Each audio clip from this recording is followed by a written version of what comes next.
আরজি করে সেমিনার হলের ভেতর ধর্ষণ করে খুন করা হয়েছিল মহিলা চিকিৎসককে। গোটা দেশ শিউরে উঠেছে। দেশ জুড়ে প্রতিবাদের ঝড়। কিন্তু কি বলছেন সেই চিকিৎসকের মা? সংবাদ সংস্থা এএনআই দেওয়া সাক্ষাৎকারে মৃত চিকিৎসকের মা জানিয়েছেন, প্রথমে হাসপাতাল থেকে ফোন করা হয়েছিল তাকে, বলেছিল আমরা আরজিকর হাসপাতাল থেকে বলছি, আপনার মেয়ে অসুস্থ, এটুকু বলে লাইন কেটে দিয়েছেন। এরপর আমি ফোন করেই বলি আমার মেয়ের কি হয়েছে, তো উনি বলেন আমি তো ডাক্তার নই, ডাক্তারই বলবেন কি হয়েছে। আমরা ডাক্তারের কাছে নিয়ে যাচ্ছি, ডাক্তারই বলবেন কি হয়েছে, আপনারা আসুন। তখন আমার ড্রাইভারকে নিয়ে যখন যাচ্ছি তখন উনি আবার ফোন করলেন। তখন উনি বললেন আপনারা কি আসছেন, আমি অ্যাসিস্ট্যান্ট সুপার বলছি, আপনার মেয়ে সুইসাইড করেছে। কখন বললেন এই কথা?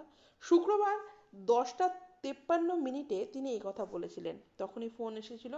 আমরা সাথে সাথে পৌঁছই, গাড়ি নিয়ে যেতে যতক্ষণ লাগে। আমাদের বসেই রেখেছিল, দেখতে দেয়নি, বসে রয়েছে, 3টের সময় দেখতে দিয়েছিল। দেহ কি আপনারা দেখেছিলেন? হ্যাঁ, আমরা দেহ দেখেছিলাম। কি দেখলেন? প্যান্টটা খোলা ছিল, গায়ে শুধু একটা জামা ছিল, চাদর দিয়ে ঢাকা ছিল, হাতটা এরকম ভাঙা ছিল, চোখ দিয়ে রক্ত পড়ছিল, মুখ দিয়ে রক্ত পড়ছিল। যেখানে ঘটনা হয়েছিল সেখানেই। কি দেখলেন? কি করে বলবো যে ওখানেই হয়েছে কিনা? বডি কি সেমিনার হলেই ছিল? সেমিনার হলেই তো দেখেছিলাম মেয়েকে। আপনাদের তো বলা হলো মেয়ে সুইসাইড করেছে, আপনার প্রতিক্রিয়া কী ছিল? না, আমি বলেছি আমার মেয়ে এই অবস্থা দেখে যে কেউ বলবে যে না সে সুইসাইড করেছে, দেখেই বোঝা যাচ্ছে কেউ খুন করে ফেলেছে। আমি বলেছিলাম আমার মেয়েকে অনেক কষ্ট করে ডাক্তার বানিয়েছিলাম, এরা আমার মেয়েকে খুন করেছে। কারোর ওপর কি সন্দেহ করছেন যে মেয়ে আপনাকে আগে থেকে বলেছিল? না, মানসিক একটা প্রেশার ছিল, কিন্তু কোনোদিন এমন কিছু বলেনি। না, আমায় কিছু বলেনি। সিএম আপনাকে ফোন করেছিলেন, তা নিয়ে কি বলবেন? বলেছিলেন যে আপনার বাড়ি যাব, সব কিছু ঠিক হয়ে যাবে, দোষীদের ধরে ফেলবো। কিছুই তো হলো না, কেউ তো ধরা পড়লো না। বা কোনো ক্লু পেলো? কিছুই পেলো না।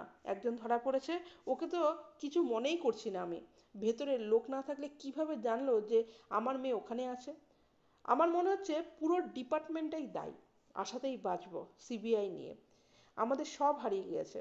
রাজ্য সরকার যে বলছে কলকাতা পুলিশ ভালো কাজ করেছে, সেই প্রশ্নের উত্তরে মৃত চিকিৎসকের মা বলেন একটুও ভালো কাজ করেনি।